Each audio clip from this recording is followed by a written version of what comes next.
तो hello guys, ये part 50,000 से ट्रेडिंग स्टार्ट करी हुई जर्नी का। अगर किसी ने अभी तक पहला पार्ट नहीं देखा है, जहां मैंने दिखाया कि हम सिर्फ 2 हफ्ते में 50,000 से 46 लाख रुपीस पहुंच गए हैं, उसका लिंक तुम्हें डिस्क्रिप्शन में मिल जाएगा। वो पार्ट देख लो, वहां पे मैंने सारा का सारा समझाया कि मैंने कितने फंड्स डाले, कौन सी डेट को डाला, मैंने अपनी फंड स्टेटमेंट सब कुछ प्रूफ्स वहां पे दिए हुए हैं।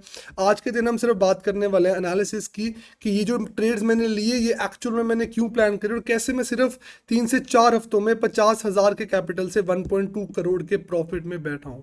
तो हम बेसिकली इसी की बात करने वाले हैं। तो लास्ट वीडियो में कुछ हमने यहाँ तक की बात करी थी 3 जुलाई तक की, और उसके बाद ही मेरे कुछ यहाँ पे 4 और 2 6 ट्रेडिंग सेशंस और गए हैं जिसमें प्रॉफिट लॉस हुआ, और एट दी एंड हमारा जो प्रॉफिट है वो 1.2 CR हो गया है सिर्फ 50,000 के इन्वेस्टेड कैपिटल के साथ।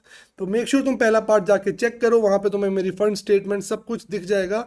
आज के दिन हम बात नहीं करने वाले ट्रेड्स की किस पे कितना प्रॉफिट हुआ, आज हम बात करेंगे कि हमने ये ट्रेड्स क्यों प्लान करे और कैसे, मतलब मेरे दिमाग में ऐसा क्या चल रहा था कि मैंने ये ट्रेड्स प्लान करे और कैसे मैंने होल्ड करे for a very long time जिससे मुझे इतने रिटर्न्स जनरेट हो पाए। तो अगर हम बात करें तो लास्ट टाइम हमारा कुछ यहाँ पे हुआ था 3 जुलाई को, तो यहाँ पे हमारा 46 लाख बन गया था। उसके बाद हम ट्रेडिंग करते हैं, हमें 14.5 लाख का लॉस होता है। उसके बाद ट्रेडिंग करते हैं, हमें ऑलमोस्ट ऑलमोस्ट 2 लाख का लॉस होता है। बट वही है कि मेरी जो स्ट्रैटेजी मैंने बताया था हाई रिस्क वाली है, लॉसेस भी बड़े होंगे बट प्रॉफिट्स भी होंगे। फिर उसी के अगले दिन हमें वूपिंग 1,75,000 का प्रॉफिट होता है। सिर्फ 12 लाख लगाया होता है इस ट्रेड पर, इतना प्रॉफिट मुझे इस पे होता है 1 करोड़ का। ठीक है, और उसके बाद अगले दिन मुझे कुछ 4 लाख का प्रॉफिट होता है, फिर मुझे कुछ 500 का लॉस, क्योंकि यहाँ मैं ओवरनाइट लेके गया था, और यहाँ पे मुझे कुछ 12.5 लाख का फिर से लॉस हो जाता है। तो वही है कि हर दिन प्रॉफिट्स नहीं हो रहे हैं बट प्रॉफिट्स बहुत बड़े हैं लॉसेस से। तो ये जर्नी यहाँ पे मैंने 50,000 से स्टार्ट किया था। तो तुम जाके पिछले वीडियो देखो, उसमें सब बताया। तुम ट्रेड्स चेक कर सकते हो कि सारे ट्रेड्स में पैसा कंपाउंड हुआ है। किसी भी ट्रेड्स में ऐसा नहीं हुआ कि मैंने 50,000 के ऊपर कुछ अमाउंट अपने जेब से लगाई हो। मैंने डॉट 50,000 से स्टार्ट किया था। पिछली वीडियो में तुम्हें फंड स्टेटमेंट सब कुछ देखने को मिल जाएगा। बाकी आज स्टार्ट करते हैं कि मैंने ये ट्रेडिंग कैसे स्टार्ट करी और कैसे मैं इतने छोटे से कैपिटल को इतना ज़्यादा ग्रो करवा कर लेकर गया। तो चलो आ जाओ, एनालिसिस स्टार्ट करते हैं। तो एनालिसिस स्टार्ट करने से पहले 2-4 चीज़ें मैं क्लियर कर देना चाहता हूँ। तो जो हमारी जर्नी है वो स्टार्ट हुई थी 22 जून को। तो मैंने 22 जून ही क्यों चूज़ किया, पहले क्यों नहीं स्टार्ट किया चैलेंज? तो होता क्या, मार्केट में मैं एक दो हफ्ते से मार्केट्स देख रहा था। पिछले एक हफ्ते में ही मार्केट्स में बहुत ज़्यादा वॉलीटिलिटी आ जाती है, बहुत ही बड़े बड़े मूव्स दे रही होती है, बहुत बड़े गैप मिल रहे होते हैं। तो इसीलिए मैं ये हफ्ता पूरा देखने के बाद डिसाइड करता हूँ कि this is a good time, यहाँ पे मुझे एक चैलेंज वीडियो स्टार्ट करनी चाहिए जहाँ पे मुझे सिर्फ 50,000 के कैपिटल पे देखता हूँ कितना बन पाता है। मैंने कुछ टारगेट्स नहीं रखे थे कि मुझे एक महीने में 50,000 का 5 लाख करना है, 50 लाख करना है। बट हेयर वी आर, एक महीने में हम 50,000 से 1.2 CR चले गए हैं। महीना भी पूरा नहीं हुआ है, हार्डली 3 साढ़े 3 हफ्ते हुए हैं।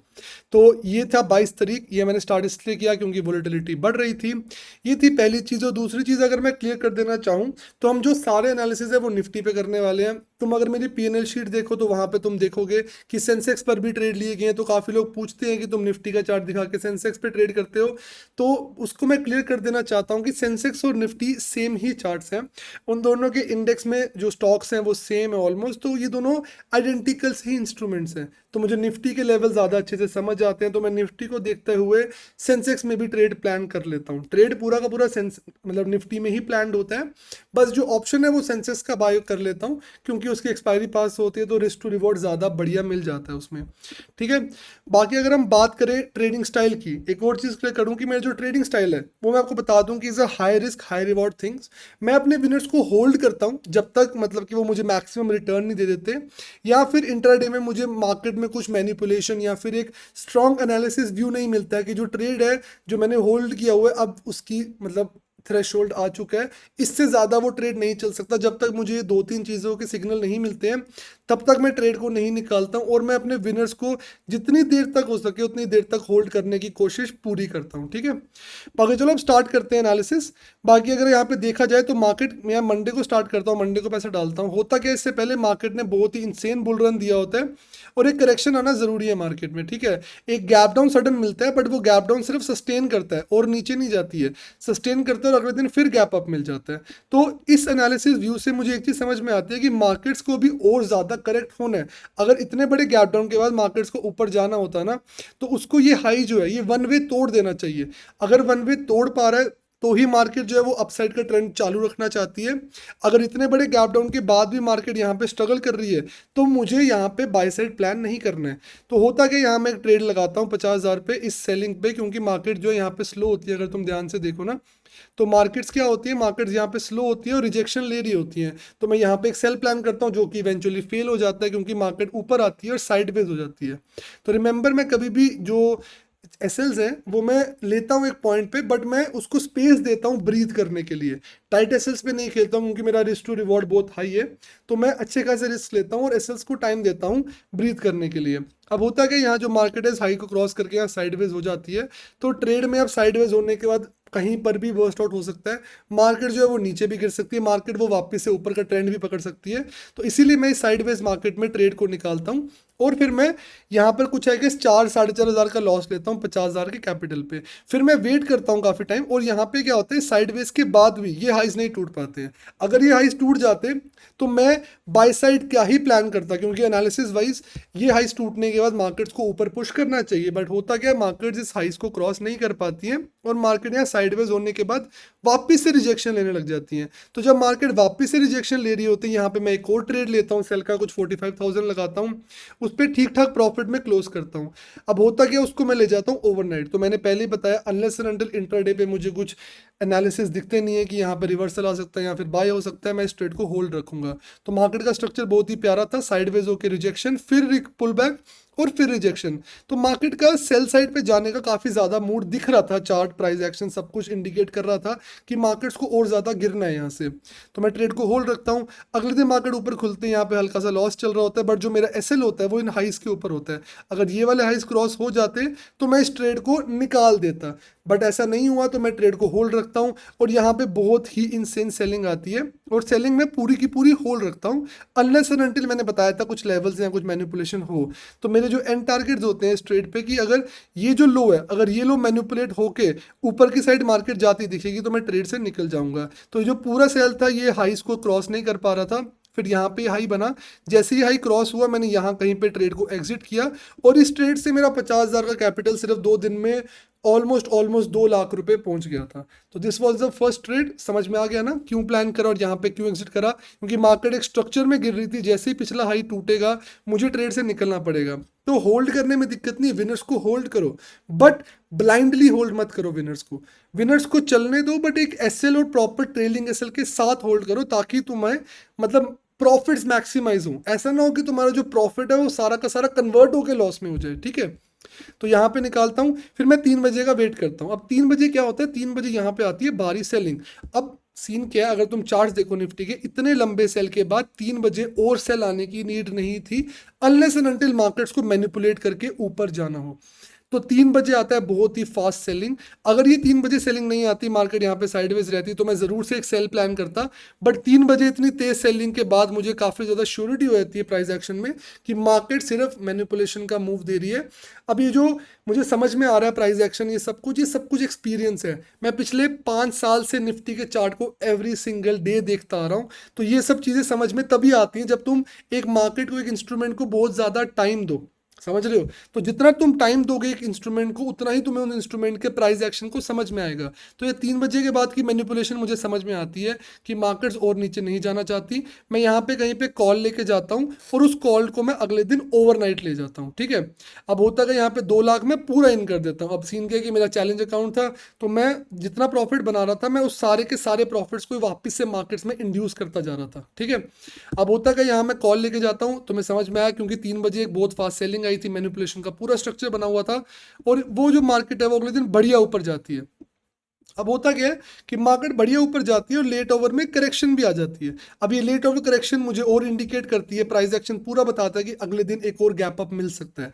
तो ये प्राइस एक्शन को समझना सीखो, प्राइस सब कुछ बताता है, समझ रहे हो। तो जितना अच्छे से तुम प्राइस की मूवमेंट को समझोगे ना, उतने अच्छे से ही तुम एनालिसिस बना पाओगे, उतने अच्छे से ही तुम ट्रेड्स बना पाओगे। तो यहाँ पे गैप अप मुझे होता दिखता है, बट वही है सेम टाइम पे गलत भी हो सकते हैं, but you have to believe in your analysis. और ये धीरे धीरे बनेंगे विद एक्सपीरियंस। तुम्हें एक दिन में मैं ऐसा कुछ नहीं सिखा सकता कि तुम एक दिन में ऐसे निफ्टी या बैंक निफ्टी प्रो बन जाओ कि तुम हर एक ट्रेड सही बना रहे हो या तुम बहुत हाई ट्रेडिंग कर रहे हो, ऐसा नहीं होने वाला है। चीज़ों को टाइम लगेगा, थोड़ा टाइम दो चीज़ों को, धीरे धीरे सीखोगे, धीरे धीरे लॉसेस करोगे और सीखने को मिलेगा, प्रॉफिट करोगे और सीखने को मिलेगा। ऐसे करते करते ना over a period of time तुम्हारे एनालिसिस स्ट्रांग होंगे और तुम्हें भी ऐसी कन्विक्शंस आएंगी या फिर ऐसे प्राइस को मूव करता तुम देख पाओगे। नहीं तो अभी तुम वही बेसिक सपोर्ट रेजिस्टेंस पे खेल रहे होगे, जो कि बहुत बेसिक है, हर एक बंदा खेलता है। तो आई वुड एडवाइस यू कि थोड़ा उससे लेवल अप करो, मैनिपुलेशन सीखो, मार्केट में पुल बैक्स पे ट्रेड करना सीखो, वैसे तुम ट्रेडिंग बेटर कर पाओगे। तो अब होता क्या है, मार्केट अगले दिन फिर गैप अप खुलती है और यहाँ पे मुझे बढ़िया रिटर्न चल रहा है, तो 2 लाख का कुछ 7 लाख पहुंच गया होता है। इस हाइस पे तो आई गेस 8 लाख के आसपास चल रहा होता है, नहीं हाँ कुछ इतना चल रहा होता है हाँ। तो अब होता क्या है, यहाँ पे जो 2 लाख है वो यहाँ पे ऊपर आते आते यहाँ पे कुछ मेरा ट्रिपल या 4 टाइम्स हो जाता है, ठीक है। अब मैं स्टिल होल्ड रखता हूँ, बट होल्ड भी एक पॉइंट तक ही रखना इंपॉर्टेंट है। बट मेरे को था कि जब तक मार्केट एक स्ट्रक्चर में चढ़ रही है, जब तक स्ट्रक्चर में चढ़ती जाएगी मैं होल्ड रखूंगा, जैसे स्ट्रक्चर में शिफ्ट मिलेगा मैं इस ट्रेड को निकाल दूंगा, उस एसएल को ले लूंगा। अब होता क्या है, इस हाइस पे काफ़ी इंपॉर्टेंट थी मार्केट, क्योंकि इसी हाई से इतनी रिजेक्शन मिली थी। इन हाइस पे आके मार्केट ब्रेकआउट तो देती है बहुत तेज, बट वो सस्टेन नहीं कर पाती, वापस नीचे आके साइडवेज हो जाती है। तो ये जो स्ट्रक्चर है ना, ये बहुत ही प्यारा मैनिपुलेशन का स्ट्रक्चर है, जो निफ्टी काफ़ी ओकेजन्स पे करता रहता है। अब ये चीज़ मुझे इसलिए पता है क्योंकि मैं मार्केट्स को बहुत टाइम से वॉच कर रहा हूँ, बट नॉट जस्ट निफ्टी, अगर ऐसा कहीं भी होता दिखे तो ऐसे स्ट्रक्चर्स काफ़ी ज़्यादा रिवर्सल को इंडिकेट करते हैं। तो होता क्या इन स्ट्रक्चर्स में, मार्केट यहाँ साइडवेज थी, धीरे धीरे ऊपर गई, एक स्ट्रॉन्ग बुलिश मूव आया, वो बुलिश मूव जिस मोमेंटम में गया उसी मोमेंटम में खत्म, और वापस इस रेंज में आके मार्केट हो जाती है साइडवेज। तो इन स्ट्रक्चर्स पे मेजॉरिटी ऑफ टाइम्स अगर नीचे का ब्रेकआउट मिले तो मार्केट में कम से कम भी 1 से 2 दिन का सेल देखने को मिल सकता है। तो होता क्या, ट्रेड होल्ड होता है, बट जब ये मैनिपुलेशन होती है ना, यहाँ से रिजेक्शन मिलती है, तो इस साइडवेज मार्केट में मैं इस ट्रेड को निकालता हूँ और मेरा यहाँ पे जो 2 लाख होता है वो कन्वर्ट हो जाता है 6 लाख रुपए पे। तो ये ट्रेड क्यों निकाला, क्योंकि निकालना ज़रूरी था, ब्लाइंडली फॉलो नहीं करना है, ट्रेड को होल्ड नहीं करना है। अब देखो इंट्राडे में मुझे यहाँ पर मार्केट ने बता दिया कि मार्केट इससे ऊपर नहीं जाना चाहती है, तो कोई सेंस ही नहीं है, समझ रहे हो, कॉल को होल्ड करने का। प्रॉफिट्स को होल्ड करो बट एक पर्टिकुलर पॉइंट और एक मतलब प्रॉपर डिसिप्लिन के साथ। अब होता क्या, यहाँ पे मार्केट साइडवेज होती है, अब मैं वेट करता हूँ, अगर यहाँ से वापस ऊपर जाती तो मैं कुछ और प्लान करता, और मुझे था अगर यहाँ से नीचे की तरफ आना शुरू हुई तो मैं सेल ले जाऊंगा। तो अब जैसे ही मार्केट यहाँ से नीचे आना स्टार्ट होती है तो मैं यहाँ कहीं पे एक सेल बना देता हूँ, जिसपे मैं पूरा का पूरा 6 लाख इन कर देता हूँ। अब ये सेल क्यों बनाया, क्योंकि ये जो स्ट्रक्चर है पूरा का पूरा धीरे धीरे ऊपर, फास्ट ऊपर का मोमेंटम, नीचे साइडवेज, ये पूरा का पूरा मैनिपुलेशन और रिवर्सल का स्ट्रक्चर है। तो इसी स्ट्रक्चर पे एक्ट करते हुए मैं यहाँ पे सेल बनाता हूँ, इन हाइस का एसएल लगाता हूँ और फिर मैं घुस जाता हूँ ट्रेड में, ठीक है। अब यहाँ पे मैं ट्रेड में घुसता हूँ और घुसने के बाद ही काफ़ी अच्छा मूव आ जाता है, और मेरा जो 6 लाख है उस पर मुझे कुछ 3 से 4 लाख का प्रॉफिट चल रहा होता है। तो मेरा टोटल जो कैपिटल है वो 10 लाख पहुंच जाता है, बट स्टिल मैं ट्रेड को होल्ड रखता हूँ। क्यों, क्योंकि मार्केट में सेलिंग बहुत ही ज़्यादा अच्छी आई थी देखने को, ठीक है, मैं होल्ड रखता हूँ। अब ये थर्सडे का दिन था, अगला मंडे का था, फ्राइडे को छुट्टी थी, तो 3 दिन का गैप था, बट स्टिल मुझे ट्रेड पे प्रॉफिट चल रहा था 6 लाख पे 4 लाख का।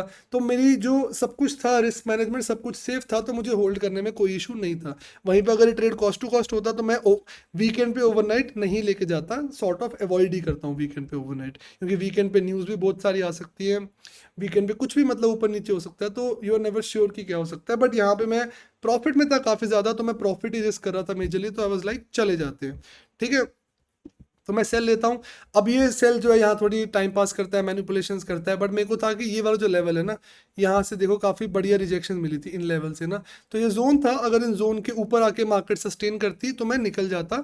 यहाँ कहीं कैसल था मेरा 140 150 के राउंड ना, यहाँ कहीं कैसल था कि अगर मार्केट को ऊपर जाना होगा तो वो 150 के लेवल्स पे आएगी। प्राइस क्लियरली बता रहा था कि अगर उसको ऊपर जाना 150 के ऊपर क्लोजिंग्स देगी तो ही ऊपर जाएगी, उससे पहले मार्केट में काफ़ी ज़्यादा वीकनेस है और मार्केट में सेलिंग कंटिन्यू हो सकती है। तो इसीलिए मैंने एसएल बनाया 150 का, और प्राइस यहाँ तक आया और यहाँ से वापस से नीचे जाने लग गया, तो मेरा प्रॉफिट अच्छा खासा चल रहा था, बट स्टिल मैं ट्रेड में होल्ड था। और डे एंड पे सेकंड हाफ जो था वो पूरा साइडवेज हो जाता है। अब इस साइडवेज मार्केट में एक चीज़ समझ में आई कि अगर मार्केट्स को ऊपर जाना होगा ना यहाँ से, तो एक बार वो मैनिपुलेट करने ज़रूर आएगी नीचे, क्योंकि तुम हर पॉइंट पे देखो जब भी मार्केट्स रिवर्सल लेती है वो ऐसे वी शेप रिकवरी लेती है। साइडवेज होकर अगर मार्केट ऊपर जा भी रही है तो काफ़ी हाई चांसेस है कि वो मार्केट्स वापस से नीचे देखने को मिल जाएंगी। तो इसीलिए मैंने साइडवेज पे रिस्क लिया, और अगले दिन एक्सपायरी थी, मैं ट्रेड को होल्ड करके लेके गया। खुलते ही एक बहुत फास्ट सेलिंग आई, और सेलिंग होने के बाद यहाँ पे रुक गई मार्केट। तो अब मुझे समझ में आया कि मे बी ये जो साइडवेज मार्केट थी इसकी मैनिपुलेशन यहाँ पे कंप्लीट है। तो ये किसने बताया, प्राइस ने बताया, सब कुछ प्राइस एक्शन बताता, कोई इंडिकेटर नहीं यूज़ कर रहा हूँ, कुछ यूज़ नहीं कर रहा हूँ, सिर्फ प्राइस एक्शन बेसिक कंसेप्ट हैं। बट तुम बेसिक को इतना स्ट्रॉन्ग कर लो ना तो तुम्हें बाकी फालतू की चीज़ें नहीं चाहिए। ट्रेडिंग में पैसा बनाने के लिए all you need is a clear mind. समझ रहे हो? जैसे तुम्हारा माइंड बिल्कुल शांत, क्लियर और अनबायस्ड होना चाहिए। तो यहाँ पे क्या होता है, यहाँ से जब मार्केट नीचे, तो यहाँ पे बहुत स्ट्रगल करती है। जैसे ये स्ट्रगलिंग स्टार्ट होती है और यहाँ पे ग्रीन कैंडल्स बनती है, मैं यहाँ पे ट्रेड को निकाल देता हूँ और मेरा जो 6 लाख है वो अब कुछ बन जाता है 19.5 लाख रुपए। तो देख रहे हो 3 गुना से भी ज्यादा रिटर्न। तो मैं पर ट्रेड, तुम देख रहे हो, 4-4 गुना, 2-2 गुना, 3-3 गुना ऐसे ट्रेड्स कर रहा हूँ, तो हम इतनी जल्दी पहुंच पाए हैं। 22 तारीख को स्टार्ट किया था, 30 तारीख लगा लो, सिर्फ 5 ट्रेडिंग सेशंस में मेरा जो पैसा है वो 50,000 से 19.5 लाख पहुंच गया था। अब होता क्या है, मैं यहाँ पे वेट करता हूँ कि अब क्या होना चाहता है। मुझे यहाँ से लग रहा था मे बी मार्केट रिवर्सल ले सकती है, बट मैं अनबायस्ड था क्योंकि मैं ट्रेड से आउट था। तो आई वाज लाइक, मतलब मैं बेटर अपॉर्चुनिटीज को ढूंढने की कोशिश कर रहा था। ठीक है, अब होता क्या है, यहाँ पे मार्केट बनाती है एक बहुत ही अच्छी इंगल्फिंग कैंडल। तो यहाँ पे मुझे सेंटीमेंट्स वापस से वीक होते लगते हैं और मैं यहाँ पे एक सेल ले लेता हूँ और एसएल लगा देता हूँ इन हाइस के ऊपर। ठीक है, यहाँ पे 940 950 के अराउंड हल्का सा मैं स्पेस देता हूँ कि ताकि मैं मैनिपुलेशन में फंसूँ ना। तो यहाँ मैं सेल मारता हूँ, बट वही है कि अगर सेल होना होता तो इतने पुल बैक के बाद मार्केट को लोस ब्रेक कर देने चाहिए थे, बट यहाँ पे साइडवेज हो जाती है। तो 15-20 मिनट वेट करने के बाद मुझे समझ में आता है कि प्राइस एक्चुअल में नीचे नहीं जाना चाहता। तो हम देख रहे हो, मतलब प्राइस सब कुछ बताएगा। अगर प्राइस को नीचे जाना होता, इतनी बढ़िया उसने पुल बैक लिया, उसके बाद इतनी बढ़िया engulfing the, price should have moved downwards, but वो नहीं जा रहा है। इसका मतलब कि प्राइस अभी नीचे भी नहीं जाना चाहता और वो कहीं पता नहीं है कि कहाँ जाना चाहता है। तो वापस से अनसर्टेनिटी बढ़ रही थी, तो मैंने ट्रेड को कुछ 1.5 लाख के लॉस पे क्लोज किया। अब तुम देख रहे हो ऑलमोस्ट 20 लाख लगाया था, 1.5-2 लाख, 5 से 10% के लॉस पे क्लोज किया। तो ये मतलब नहीं है कि अगर मुझे प्रॉफिट 10-10 15-15 लाख के हो रहे हैं या मेरा पैसा ट्रिपल हो रहा है तो मैं हर ट्रेड पे वही ढूंढूंगा, एग्रेसिवली ढूंढूंगा, डबल करने की कोशिश, ट्रिपल करने की कोशिश करूंगा। बट जब मार्केट्स दिखा रही होंगी कि वो हो सकता है, लाइक पॉसिबल है वो, जब मुझे पता है कि अभी प्राइस एक्शन वीक हो रहा है, साइडवेज हो रहा है, तो लॉसेस बुक करना बहुत इंपॉर्टेंट है। अब मैक्सिमम ट्रेडर के साथ यही होता है, प्रॉफिट्स तो हो जाते हैं बट लॉसेस बुक नहीं होते, उनसे एक्सेप्ट नहीं होता कि वो गलत भी हो सकते हैं। तो तुम इस पूरी ट्रेडिंग जर्नी में देखो, अपनी गलती एक्सेप्ट करना बहुत इंपॉर्टेंट है। यहाँ मुझे समझ में आया कि मार्केट्स नीचे नहीं जाना चाहती, मैंने निकाला ट्रेड और एक बेटर अपॉर्चुनिटी की तरफ मैं मूव करा। तो ये चीज़ करना बहुत इंपॉर्टेंट है। यही एक पॉइंट है जहाँ पे काफ़ी ट्रेडर्स जो है ना वो लॉस में ही रह जाते हैं, क्योंकि वो ट्रेड को एग्जिट करके बेटर अपॉर्चुनिटीज को नहीं ढूंढते हैं। उन्होंने जो एग्जिस्टिंग अपॉर्चुनिटी ले ली है उसी को होप करते हैं कि ये अच्छी चल जाए, यही सही हो। समझ रहे हो? तो मार्केट को अपने हिसाब से मत मूव करो, मार्केट के हिसाब से मूव करो। अब होता है कि यहाँ से जब प्राइस वापस से ऊपर पुश करना स्टार्ट करता है तो मैं इस पुश पे वापस से बाय में घुस जाता हूँ और मैं यहाँ पे ऑलमोस्ट मेरे पास यहाँ पे 18 लाख था, मैं 18 लाख लगा देता हूँ। और मेरे जो एसएल्स होते हैं वो इन लोज के होते हैं। अब इन लोज के क्यों होते हैं?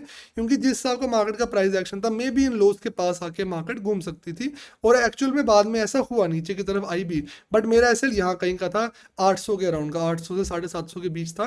तो उस एसएल के आसपास मार्केट नहीं गई। यहाँ पे मार्केट ने अच्छा मूव दिया, रिटर्न अच्छे चल रहे थे, बट वही है कि यहाँ पे मैं नहीं निकला। क्यों? क्योंकि मेरी स्ट्रैटेजी होल्डिंग की है, अनलेस एंड अनटिल मुझे बहुत ही ज़्यादा मतलब डिफरेंट चीज़ मार्केट में होती दिखे जिससे कि मुझे समझ में आए कि अब जो प्राइस एक्शन है वो रिवर्सल की तरफ जा रहा है। तो यहाँ पे मुझे स्टिल स्ट्रेंथ लग रही थी, इतने बड़े मूव के बाद मार्केट साइडवेज थी, नीचे आई वापस ऊपर गई, वापस नीचे आई वापस ऊपर गई। तो मैंने इस पूरे सिनेरियो में होल्ड रखा क्योंकि प्राइस एक्शन स्ट्रॉन्ग था, मुझे अपने एनालिसिस पे भरोसा था, सब कुछ मतलब मेरे फेवर में चल रहा था। तो मुझे बिल्कुल भी शक नहीं हो रहा था खुद पे कि क्या मैंने गलत डिसीजन लिए। अगर मुझे शक होता है तो मैं ट्रेड निकाल देता हूँ, या मेरे दिमाग में हल्का सा भी आता है ना कि अब मैंने जो डिसीजन लिए गलत हो सकता है, तो मैं ट्रेड को सबसे पहले निकालने की कोशिश करता हूँ। ठीक है, तो अब होता क्या है, ये ट्रेड अगले दिन बढ़िया ऐसे वन वे ऊपर जाता है, करेक्शन लेता है और इंट्राडे पर ही करेक्शन ले लेता है। तो इंट्राडे पे करेक्शन का मतलब काफ़ी हाई प्रोबेबिलिटी है कि जो ट्रेंड था वो कंटिन्यू हो सकता है। सेम ऐसा देख रहे हो, इतना प्यारा बाय, करेक्शन और अगले दिन गैप अप। तो ये सेम चीज़ मैं आज के दिन, इस दिन भी एक्सपेक्ट कर रहा था कि वन वे मूव आया है, स्ट्रक्चर्स बुलिश हो रहे हैं, पिछले हाइस टूटे हैं, करेक्शन भी है इंट्राडे पे, तो अगले दिन फिर से गैप अप मिल सकता है। तो मैं रिस्क करता हूँ अपने 18 लाख और मैं यहाँ पे ले जाता हूँ इसको ओवरनाइट। मार्केट अच्छा मूव देती है, इस ट्रेड पे भी नहीं निकलता हूँ। ये नीचे आते, जब ये नीचे आ रही होती है तो मेरा इस लो का एसएल होता है, क्योंकि अगर ये इंट्राडे का लो तोड़ता तो काफ़ी हाई प्रोबेबिलिटी थी कि मार्केट गैप फिलिंग की तरफ जा सकती है, कुछ भी कर सकती है। तो प्रॉपर एसएल के साथ ट्रेलिंग करना इंपॉर्टेंट है वाइल होल्डिंग। ऐसे ब्लाइंडली होल्ड मत करना कि तुम्हें बस पैसा और कमाना और कमाना है तो तुम बस ब्लाइंडली होल्ड करो, नहीं, ऐसा नहीं होता। ठीक है, बाकी जब ये ऊपर जा रही होती है तो इन हाइस के आसपास जैसे ही आती है, यहाँ ब्रेकआउट मिलता है, डे भी खत्म होने वाला होता है, एक्सपायरी का टाइम होता है, तो मैं इसको निकाल देता हूँ और यहाँ पे मेरा कुछ 18 लाख का बन जाता है, 36 लाख रुपीज़। ठीक है। अब 36 बन जाते हैं, अमाउंट्स बड़ी हो रही थी, तो मैं यहाँ पे अब मैं वेट करता हूँ एक ओवरनाइट लेके जाने का। काफ़ी ज़्यादा मेरा मतलब वो आ रहा होता है प्राइस एक्शन देखते हुए कि एक ओवरनाइट बढ़िया बन सकते हैं, क्योंकि प्राइस ने काफ़ी अच्छी करेक्शन देख रहे हो यहाँ पे, मार्केट इतनी तेज ऊपर गई, काफी अच्छी करेक्शन देने के बाद वापस से ऊपर जा रही है। तो मेरे को प्राइस से काफी दिख रहा होता है कि काफी ज्यादा प्रोबेबिलिटी है कि मार्केट जो है वो ऊपर की तरफ पुश कर सकती है और एक काफी अच्छा गैप हमें देखने को मिल सकता है। तो अब होता क्या है कि यहाँ पे मैं एक कॉल ले जाता हूँ ओवरनाइट। अब मैं ओवरनाइट कॉल तो लेके जाता हूँ, बट मैं कैपिटल थोड़ा कम यूज करता हूँ। मैं यहाँ पे आई गेस कुछ 20 लाख के अराउंड ही कैपिटल यूज़ करता हूँ। मुझे एग्जैक्टली फिगर्स याद नहीं है, बट मुझे याद है 36 लाख होता है। मैं थोड़ा कम कैपिटल यूज़ करता हूँ और अगले दिन मुझे गैप मिलता है। फिर से वही होता है, गैप मिलने के बाद मार्केट जो है करेक्शन देती है, वापस से ऊपर पुश कर रही होती है। अब यहाँ पे मेरे क्या मतलब सिनेरियो रहते हैं कि मैं इन लोस का लगा देता हूँ एसएल, क्योंकि मार्केट यहाँ नीचे गिरती है, यहाँ से काफ़ी तेज़ पंप लेती है। तो मुझे वही था सेम कि अगर यहाँ से मार्केट लो तोड़ती है तो काफ़ी है प्रोबेबिलिटी है कि मार्केट यहाँ से गैप फिलिंग की तरफ आ सकती है, या फिर मार्केट मतलब साइडवेज नीचे भी क्लोज कर सकती है। तो इन लॉस कैसे होता है, पूरे दिन प्रॉफिट अच्छा चल रहा होता है, मैक्स प्रॉफिट मेरा कुछ 20 लाख रुपए जाता है, मतलब 36 लाख कमाने के बाद उसके ऊपर 20 लाख का प्रॉफिट रनिंग होता है। बट वही है कि अब जो स्ट्रैटेजीज है, मेरा जो स्टाइल है ट्रेड करने का वो होल्ड करने का है, तो मैं होल्ड रखता हूँ कि एसएल अभी टैप नहीं हुए होते हैं। तो जब तक ट्रेलिंग एसएल टैप नहीं होगा मैं अपने ट्रेड से नहीं निकलूंगा। ठीक है, मैं होल्ड रखता हूँ पूरे दिन, 20 लाख 18 लाख 15 लाख चल रहा होता है, फिर यहाँ पे लो टूटने लगते हैं, डीके भी देखने को मिलता है बहुत ज़्यादा। तो इन लोस पे मुझे जो ट्रेड है वो फाइनली जैसे ही लोस टूटते हैं, तो मुझे लोस टूटते ही यहाँ पे ट्रेड बुक करना पड़ता है अप्रॉक्सीमेटली कुछ 8 लाख के प्रॉफिट में। तो 8 लाख का प्रॉफिट हो जाता है, but still it's a good number, it's not bad. But मैंने 20 से 30 लाख लगाया हुआ था। हाँ, मैंने अगले दिन क्वांटिटीज ऐड कर दी थी, जब ये नीचे से वापस ऊपर जा रहा था तो यहाँ क्वांटिटीज ऐड कर दी थी मैंने। तो वही है कि 30-35 लाख लगा था, उस पर 8 लाख अच्छा रिटर्न है। बट वही है कि अब क्या कर सकते हैं, एसएल हिट हुआ है तो बुक करना इंपॉर्टेंट है, ज़्यादा भी बायस्ड रहना इज़ नॉट गुड, समझ रहे हो। तो वही सीन होता है।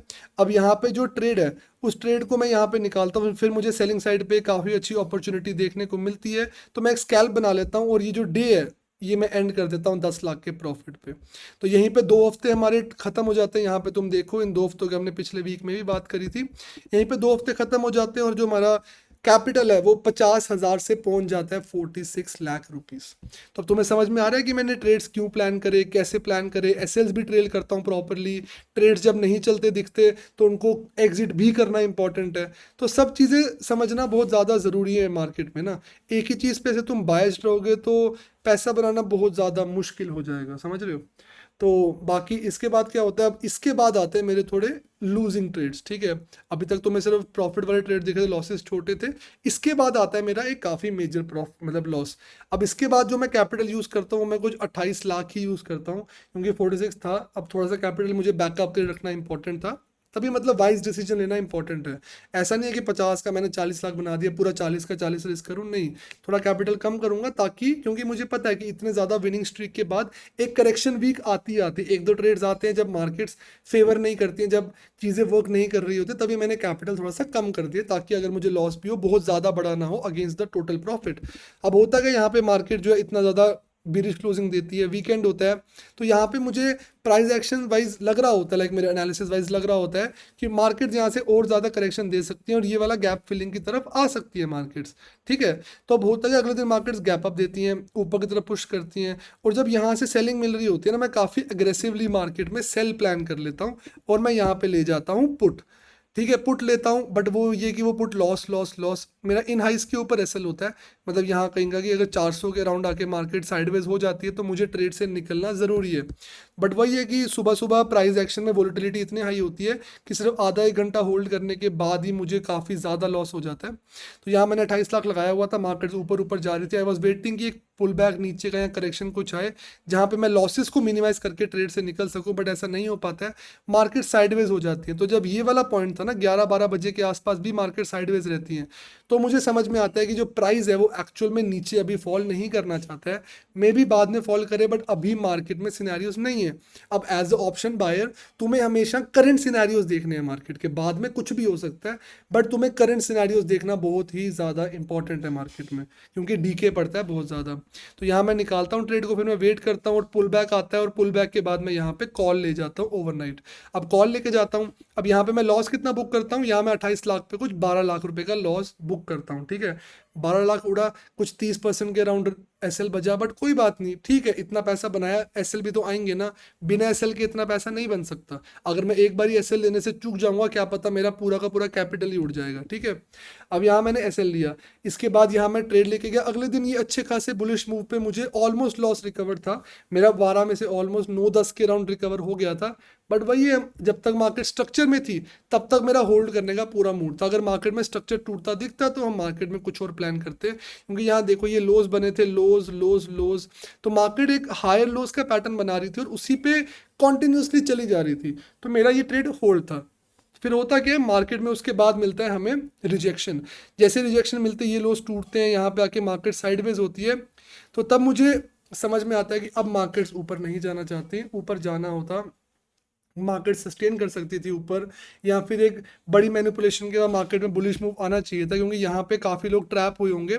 तो इस डिप के बाद एक बड़ा अपसाइड का मूव आना मतलब काफ़ी ज़रूरी था मार्केट्स के लिए, ट्रेंड कंटिन्यू रखने के लिए, बट ऐसा नहीं हुआ। मतलब कि मार्केट्स में अब बेरिश स्ट्रेंथ जो है वो ज़्यादा आ रही है, तो यहाँ पे मैं वेट करता हूँ। यहाँ मुझे था कि अगर यहाँ से वापस से सेलिंग मिलेगी तो मैं सेल बना लूँगा, अगर मुझे बाइंग मिलेगी मैं बाय बना लूँगा।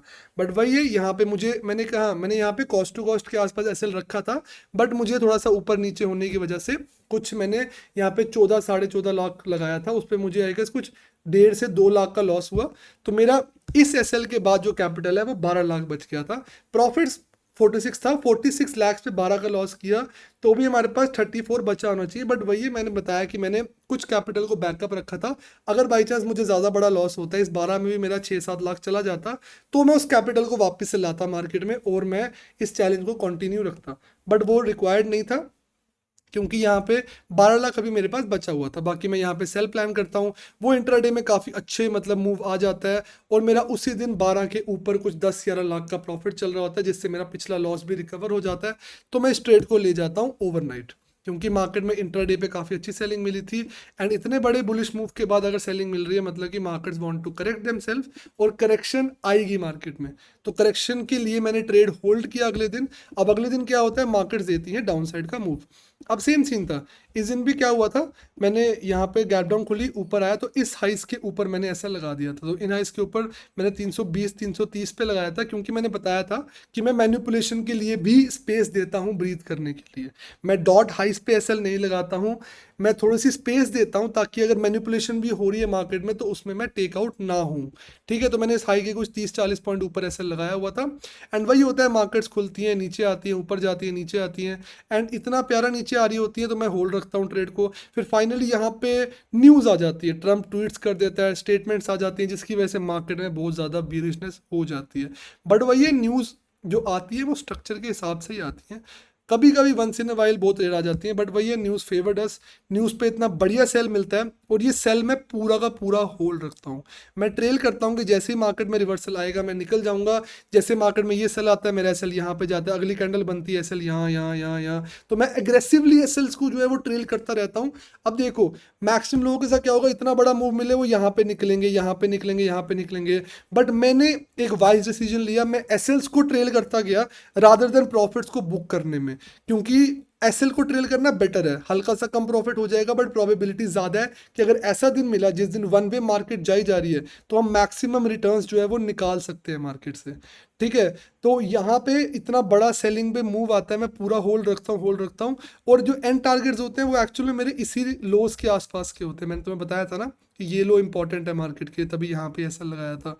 तो ये लोज 800-820 के लोज इंपॉर्टेंट होते हैं, जैसे ये टैप होते हैं यहाँ पे मैं निकल जाता हूँ ट्रेड से, और जो मैंने यहाँ पे 12 लाख लगाया था वो यहाँ पे इवेंचुअली मुझे 1 करोड़ का प्रॉफिट देके जाता है, जो कि ऑनेस्टली मेरा इन अ सिंगल डे सबसे मैक्सिमम प्रॉफिट था। मैंने आज तक कभी 1 करोड़ का प्रॉफिट नहीं किया है, मेरे जो एवरेज प्रॉफिट्स रहे हैं वो 20 लाख 30 लाख ऐसे पर डे रहे हैं, बट मैंने 1 करोड़ का प्रॉफिट कभी भी नहीं करा है, ठीक है। 1 करोड़ का मेरा लाइफ का मतलब बिगेस्ट अचीवमेंट थी, ड्रीम थी, जो कि मैंने फुलफिल करी, वो भी एक चैलेंज से, मतलब समझ रहे, मैंने एक चैलेंज लिया था जिसमें 50,000 पे मैंने 1 करोड़ का प्रॉफिट किया एक सिंगल डे पे, और इस पे भी सिर्फ 12 लाख लगा था। तो यहाँ पे मैं निकला, यहाँ पे मेरा जो टोटल प्रॉफिट है वो 1.3 CR हो गया था सिर्फ और सिर्फ 50,000 रुपये से। मुझे ट्रेडिंग करते हार्डली 2.5 हफ्ता हुआ था, तो तुम देख रहे हो 2.5 से 3 हफ्ते में 50,000 का 1.3 CR बन चुका था।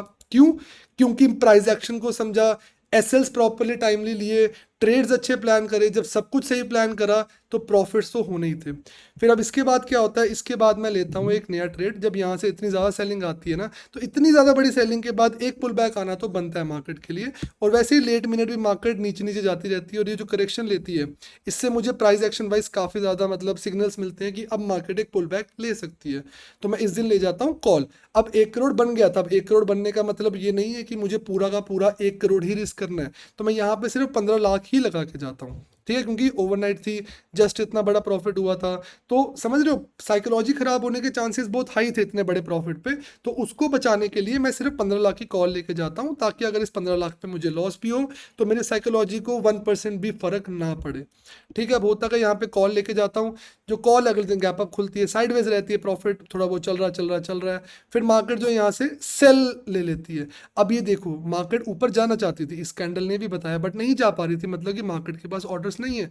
तो वही सेम स्ट्रक्चर्स, मार्केट का ओवरऑल डायरेक्शन ऊपर का है, लास्ट मिनट अगर अगेंस्ट मूव आ रहा है, मतलब कि मार्केट एक बड़ा गैप दे सकती है, तो मैं यहाँ पे और कैपिटल इंड्यूस कर देता हूँ, और मैं ऑलमोस्ट यहाँ पे कुछ 37 लाख रुपीज मार्केट में डाल देता हूँ। मतलब 15 के ऊपर मैं और 22 लाख डालता हूँ, क्योंकि मुझे एनालिसिस काफ़ी स्ट्रांग लग रहे होते हैं, कॉन्फिडेंस आ रहा होता है, तो मैं उसके ऊपर और कैपिटल डाल के यहाँ पे 37 लाख टोटल डाल के मैं ओवरनाइट कॉल ले जाता हूँ।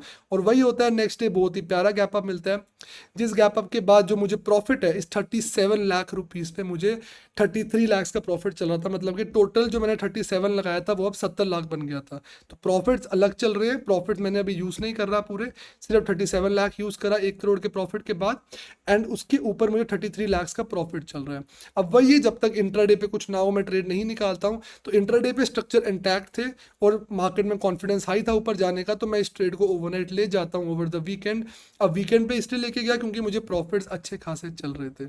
वही है, पिछले वीक पे मैं नहीं लेके गया यहाँ पे, क्योंकि यहाँ पे मुझे ज़्यादा कुछ खास प्रॉफिट था नहीं, और इस हफ्ते में नहीं लेके गया। इस वीक इसलिए लेके गया क्योंकि मुझे ऑलमोस्ट 100% का रिटर्न रनिंग था इस ट्रेड पे, ठीक है। बट वही अनफॉर्चुनेटली वही होता है, अगले दिन मार्केट गैप डाउन दे देती है, और गैप डाउन दे के मेरा वो 33 लाख का जो सारा प्रॉफिट है वो चला जाता है, और मुझे कुछ 2-3 लाख का लॉस चल रहा होता है। अब जो एसएल्स हैं वो मैं लगा देता हूँ इन इस पॉइंट के, कि अगर मार्केट 24,000 पे खुली है, अगर 950 के नीचे क्लोजिंग करना स्टार्ट कर गई मार्केट, तो मैं इस ट्रेड से निकल जाऊंगा, नहीं तो I can hold this trade, क्योंकि मार्केट के स्ट्रक्चर के अकॉर्डिंग मार्केट्स को अभी ऊपर जाना चाहिए, ठीक है।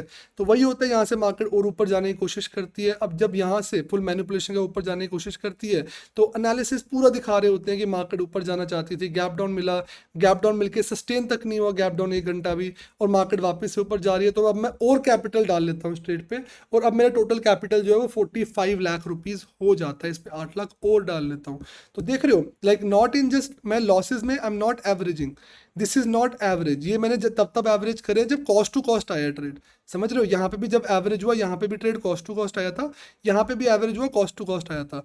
लॉसेस पे मैं हमेशा एग्जिट ले रहा हूँ, लॉसेस पे एवरेज करने का कोई पॉइंट बनता ही नहीं है, समझ रहे हो। ये ट्रेड्स मैंने बस इसलिए क्वांटिटीज बढ़ाई हैं क्योंकि एक तो प्राइस वापस से उसी लेवल पे आ गया जहां मैंने बाय किया था, और मार्केट के स्ट्रक्चर्स अभी भी स्ट्रांग हैं मेरी डायरेक्शन में मूव देने के लिए।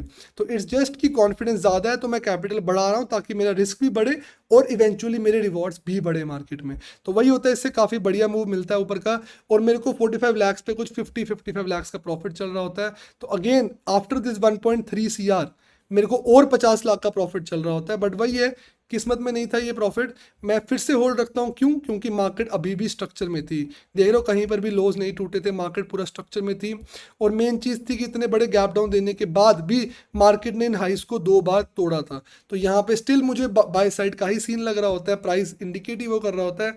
बट मार्केट जैसे तुम्हें भी पता है लास्ट वीक इतनी अच्छी नहीं गई है, मार्केट देती है फिर से गैप डाउन। अब फिर से गैप डाउन देने पे क्या होता है, मुझे समझ में आ जाता है मार्केट को फिलहाल के लिए ऊपर नहीं जाना है, समझ रहे हो। क्योंकि एक गैप डाउन के बाद अगर रिकवरी आई है तो मार्केट्स को एटलीस्ट हाइस पर सस्टेन करना चाहिए। सब कुछ प्राइस बताता है यार, प्राइस समझना इंपॉर्टेंट है। अब मार्केट नीचे खुल जाती है, गैप डाउन खुलने का मेरा सारा का सारा 50 लाख का प्रॉफिट चला जाता है, प्लस मुझे यहाँ पे लॉस बुक करना पड़ जाता है कुछ आई गेस 12 से 13 लाख का। यहाँ पे अगर मैं दिखाऊं तो मैं तो कितना लॉस बुक करा है, यहाँ पे बुक करा है 12.5 लाख रुपए का लॉस। तो तो अब ये 12.5 लाख रुपए का लॉस यहाँ पे बुक करना क्यों इंपॉर्टेंट था, क्योंकि दूसरा गैप डाउन था, पहले गैप डाउन पे हमने वेट किया, बट दूसरे गैप डाउन पे वेट करने की कोई सेंस नहीं बन रही थी, क्योंकि अगर मार्केट्स को ऊपर जाना होता तो वो चली जाती, मतलब मार्केट्स अभी यहाँ तो साइडवेज होना चाहती है, यहाँ तो अभी थोड़ा सा मतलब कुछ अलग करना चाहती है, रादर देन मैं जो सोच रहा हूँ उसको फॉलो करने के हिसाब से। तो आप समझ रहे हो, इस गैप डाउन पे होल्ड किया, इस पे निकाला, चाहे तो मैं, अगर मुझे करना ही होता मैं इस पे भी एवरेज करता, बट समझो बात को, मैं ट्रेड्स को एवरेज नहीं कर रहा हूँ, मैं एक बेटर अपॉर्चुनिटी पे और ज्यादा रिस्क और रिवॉर्ड बढ़ाने की कोशिश कर रहा हूँ। यहाँ पे अपॉर्चुनिटी बेटर लग रही थी, मैंने बढ़ाया, यहाँ पे नहीं लग रही थी, मैंने सारा निकाला, और ऑनेस्टली यहाँ पे करना वॉज अ गुड डिसीजन, और यहाँ पे ट्रेड को निकाल के और क्वांटिटीज ऐड ना करना वॉज अ गुड डिसीजन। तो ये डिसीजन तभी बन पाते हैं जब तुम्हारे पास एक्सपीरियंस है, एक स्ट्रॉन्ग माइंडसेट है, समझ रहे हो, तभी धीरे धीरे बन पाएगा। अब यहाँ मैंने 12 लाख का लॉस बुक करा, उसी से जो मेरा टोटल प्रॉफिट है 1.22 मतलब 1.2 CR का हो गया। बाकी अभी भी ये जर्नी चालू है, जो भी अपडेट्स होंगे मैं कमिंग वीक्स में, कमिंग टाइम में तुम्हें देता रहूंगा, so don't worry about that. बाकी एक और इंपॉर्टेंट चीज़ की मुझे बात करनी थी, काफ़ी लोगों के दिमाग में आ रहा होगा कि पहले मैं कैपिटल बढ़ाई जा रहा था, बट जैसे ही मेरा 1 करोड़ का प्रॉफिट हुआ, मैंने कैपिटल कम क्यों कर दिया, मैंने पूरे 1 CR से क्यों नहीं खेला, लाइक मेरा उस पर ज़्यादा प्रॉफिट हो सकता था, है ना। अब समझो बात को, मैं जो एवरेज ट्रेडिंग खुद के अकाउंट से करता हूँ, मैं कुछ 30 से 40 लाख की ही करता हूँ, मतलब मैं उस प्राइस पे फ्लक्चुएशन P&Ls को देख के अपनी साइकोलॉजी को काम रख सकता हूँ, अपने इमोशंस को डिटैच रख सकता हूँ।